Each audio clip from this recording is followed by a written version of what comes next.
नमस्कार मित्रों, मैं विवेक त्रिपाठी आपका अपने YouTube channel Pratyush learning centre में बहुत बहुत स्वागत करता हूं। आज 30 अप्रैल के समसामयिक के विषय में हम लोग क्या करेंगे, चर्चा करेंगे और देखेंगे कि हमारे दैनिक समाचार पत्रों में कौन कौन सी घटनाएं प्रमुखता पर रही।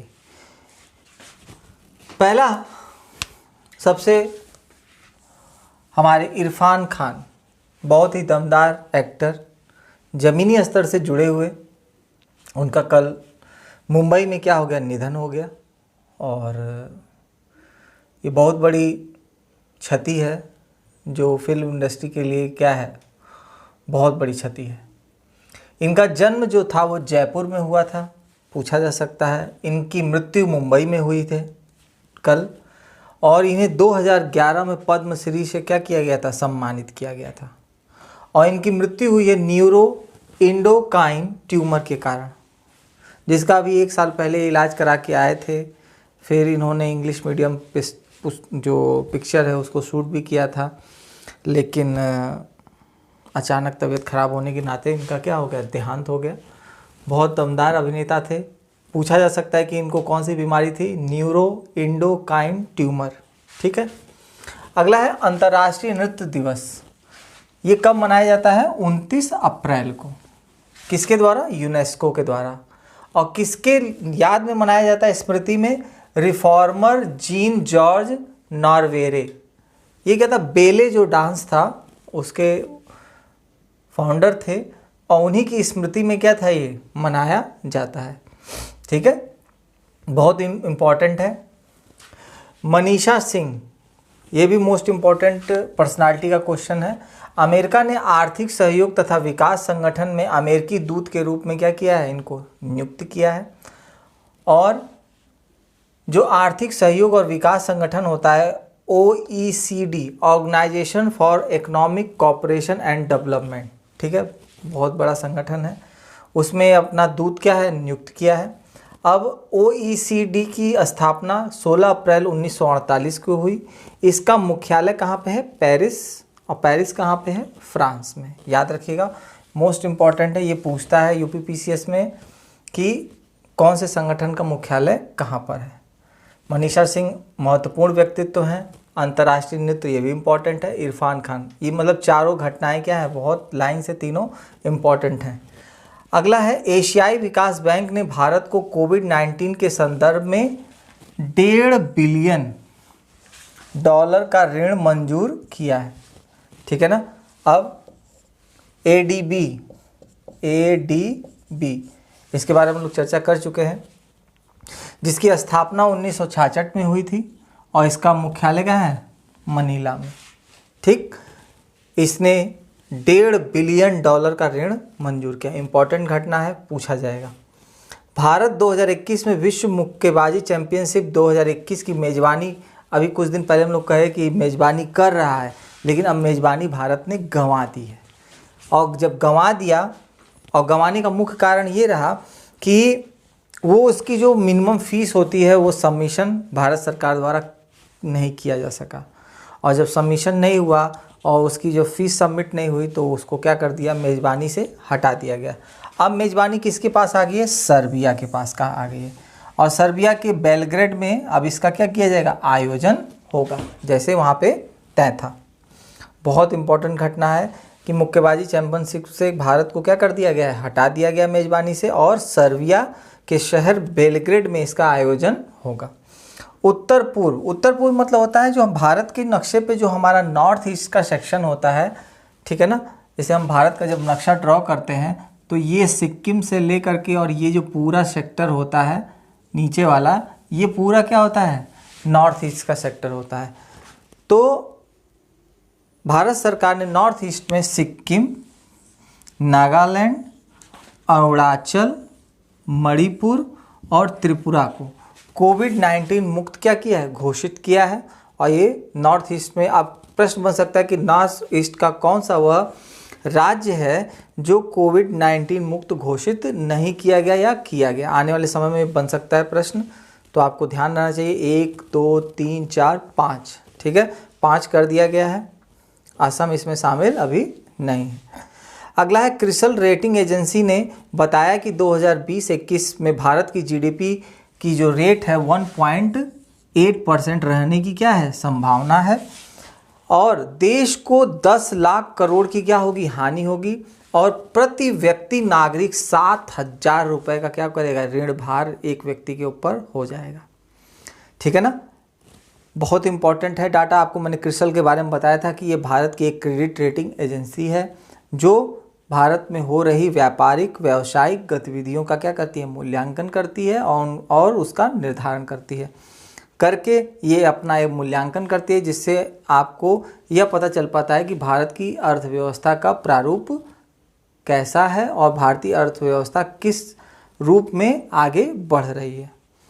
विश्व सैन्य साजो सामान व्यय सूची, कल भी इस पे क्वेश्चन को आया था, लेकिन अब एक नया नाम आके निकल के आ रहा है। विश्व सैन्य साजो सामान व्यय सूची 2019 में अमेरिका को सर्वोच्च स्थान प्राप्त हुआ है। भारत को इसमें तीसरा स्थान प्राप्त था, याद है ना, व्यय के मामले में। लेकिन देखिए थोड़ा सा भाषा में परिवर्तन हुआ और प्रश्न का प्रारूप क्या हो गया, बदल गया।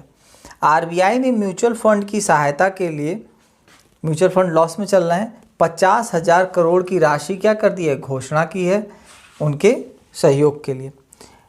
पिच ब्लैक, ये पिछले 3 दिन से चर्चा में था, मैंने सोचा कि कोई बहुत ज़्यादा इम्पोर्टेंट नहीं होगा, लेकिन लगातार चर्चा में होने के कारण अब ये इम्पोर्टेंट बन चुका है।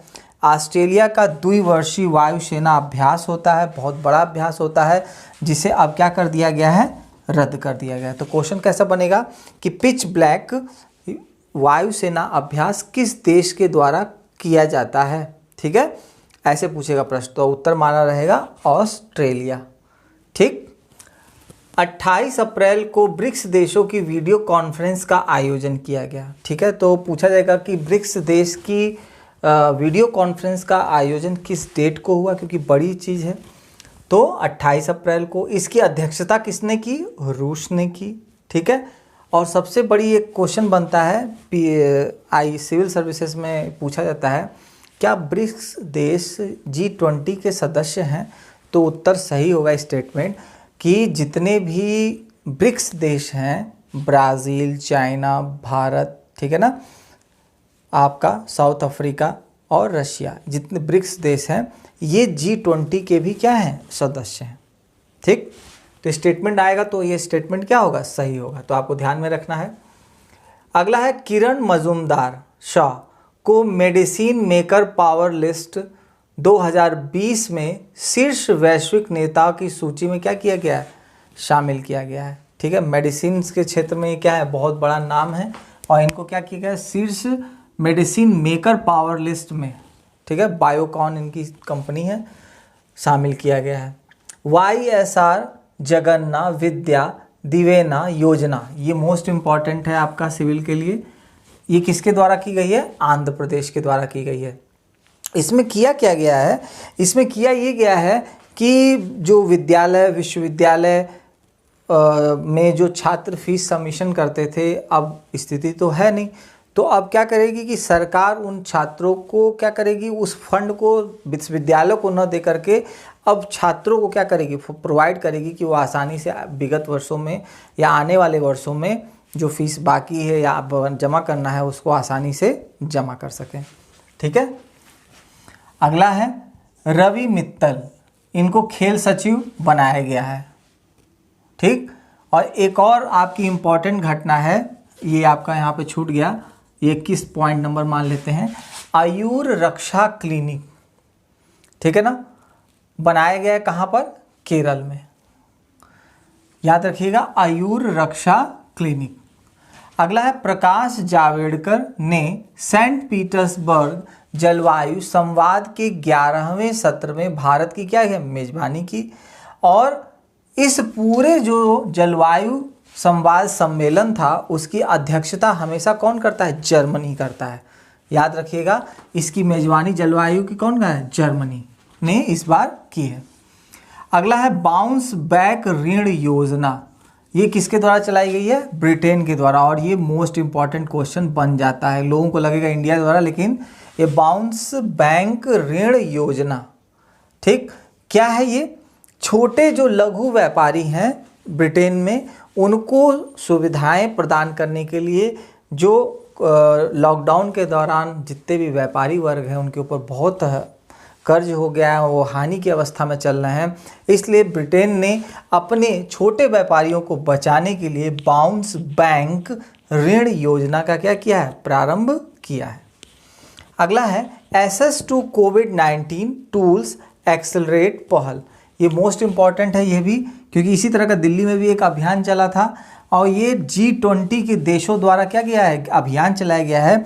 इसमें कहा गया है कि कोविड-19 से निपटने के लिए हम सब एक साथ एक मंच पे काम करेंगे और वैक्सीन के विकास में भी हम लोग अपनी तकनीक आपस में क्या करेंगे, साझा करेंगे, जिसके द्वारा इस महामारी से जल्द हम लोग निकल सकें। बहुत इंपॉर्टेंट है, याद रखिएगा, इन फ्यूचर ये प्रश्न पक्का बनेगा। हमारा पर्यावरण का क्वेश्चन बना था, देखिए उस प्रश्न का प्रारूप फिर से जैसे चेंज हो गया। कहा जाता है कि उत्तरी ध्रुव, अब पूछेगा कि बताइए कि दक्षिणी ध्रुव का ओजोन छिद्र बढ़ा कि उत्तरी ध्रुव का, तो आपको पता रहना चाहिए कि उत्तरी ध्रुव में स्थित ऊपर बना ओजोन परत का छिद्र अब क्या हो गया है, बंद हो गया है। तो बंद किस ध्रुव का हुआ, उत्तरी ध्रुव का, ठीक है, ध्यान रखिएगा, दक्षिणी ध्रुव का नहीं।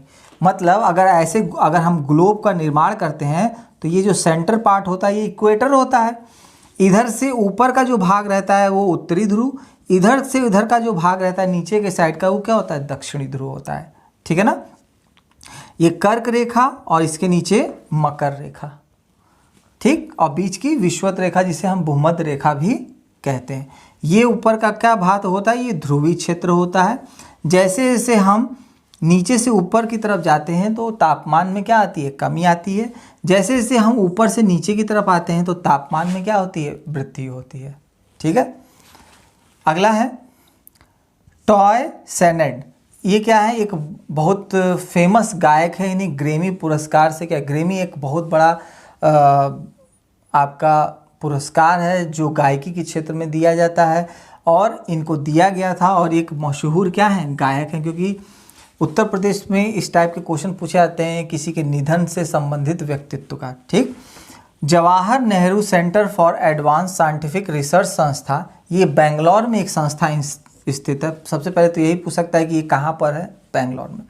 इसने बैबरीन, एक बैर की तरह ही लाल लाल फल होता है, जाके आप सर्च करिएगा यूट्यूब पे, आपको गूगल में बहुत होता है, आपने देखा होगा।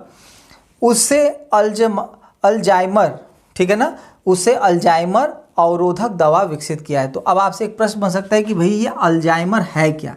ये एक ऐसा रोग होता है जिसमें जो मरीज होता है वो क्या करता है, या उसकी याददाश्त जाने लगती है, वो चीज़ों को भूलने लगता है, और उसके लिए बहुत अब इम्पॉर्टेंट बन जाता है। जब इसकी दवा बनी तो ये पूछ सकता है कि अल्जाइमर रोग किससे संबंधित है, किडनी से, गुर्दे से, फेफड़ों से, या मस्तिष्क से, या भूलने की बीमारी से। तो आपको पता होना चाहिए कि इसमें या रोगी की याददाश्त क्या होती है, जाने लगती है, याददाश्त क्या हो जाती है, कमज़ोर हो जाती है, ठीक है। आज के महत्वपूर्ण प्रश्नों को, पहला है विश्व कार्यस्थल स्वास्थ्य व सुरक्षा दिवस किस संगठन के द्वारा मनाया जाता है, ठीक है।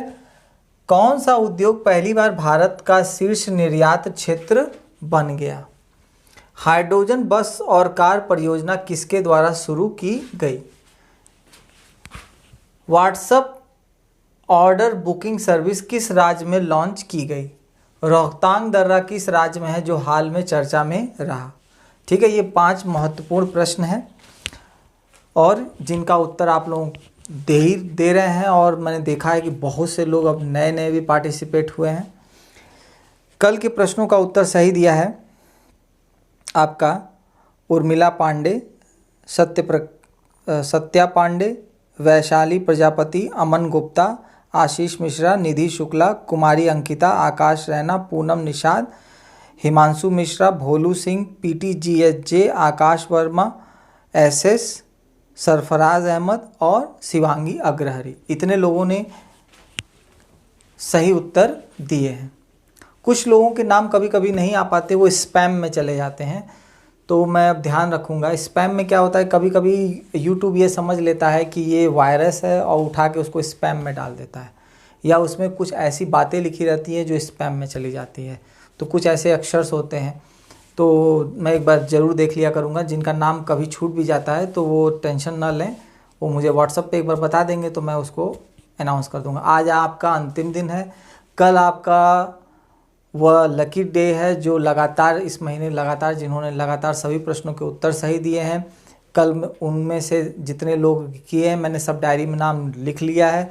कल उसमें से 10 नाम सेलेक्ट किए जाएंगे जिनको मेरी तरफ से उपहार स्वरूप प्रैक्टिस पेपर दिया जाएगा। आप जिस भी एग्जामिनेशन की तैयारी करेंगे मैं उसका आपको जो भी आप बताएंगे, मुझे लेखपाल चाहिए तो मैं आपको लेखपाल, आप कहेंगे पीआरटी का तो पीआरटी, आप कहेंगे टैट का तो टैट का, आप कहेंगे सीटैट का तो सीटैट का, मतलब जिस विषय की आप तैयारी कर रहे होंगे उस विषय से संबंधित आपको प्रैक्टिस पेपर अवेलेबल हो जाएगा। जैसे ही लॉकडाउन खुलेगा आपके नियर अबाउट कंपटीशन की ढेर सारी दुकानें हैं, मैं उनसे कांटेक्ट करके आपके नाम पे वहाँ किताबें रखी रहेंगी, आप जा कर के वहाँ से कलेक्ट कर सकते हैं, आपको परेशान होने की आवश्यकता नहीं है। ठीक है, इसी तरह मेहनत करिए, इसी तरह आप लोग का उत्साह दे करके मेरे अंदर भी एक नया उत्साह आ जाता है कि मैं भी कुछ करूं। घंटों मेहनत करके मैं लिखता हूं ब्लैक बोर्ड पे चीज़ों को, इसके बाद पढ़ाता हूं। थोड़ा सा पुराना पैटर्न लगता ज़रूर है लेकिन इसमें नवीनता इतनी ज़्यादा है, नवीनता in the sense of current affairs. और पढ़ाने के दौरान जब मैं बाकी चीज़ों को देखता हूं तो मुझे एहसास होता है कि वाकई में हम लोग करंट अफेयर्स के हर एक प्रश्न के उत्तर देने के इस बार क्या है एलिजिबल हैं। और आप ये हकीकत मानिए कि कोविड-19 का समय चल रहा है जिसके वजह से हम लोग करंट अफेयर्स कम है। अगर यही सुचारू रूप से हमारी विश्व की अर्थव्यवस्था चल रही होती, हमारी भारतीय अर्थव्यवस्था चलती, तो करंट का स्वरूप एकदम अलग होता। लेकिन इन सब के बीच में भी हम लोग ने इतना सब कुछ खोजा है। आने वाले एग्जामिनेशंस के लिए ये सब चीज़ें क्या रहेंगी, महत्वपूर्ण रहेंगी। बहुत सी चीज़ें ऐसी रहेंगी जो आप पढ़ोगे और आपके एग्जामिनेशन में आएंगी। ठीक है, तो कैसा लगा वीडियो आपको ज़रूर कमेंट बॉक्स में आप उसको कमेंट करें। हमारे चैनल को लाइक करें, सब्सक्राइब करें, शेयर करें कि हमारा चैनल ज़्यादा से ज़्यादा क्या हो, लोगों तक पहुँचे, ग्रो करे, कि सभी लोगों तक सही चीज़ें सही मात्रा में पहुंच सके। तब तक के लिए जय हिंद, जय भारत।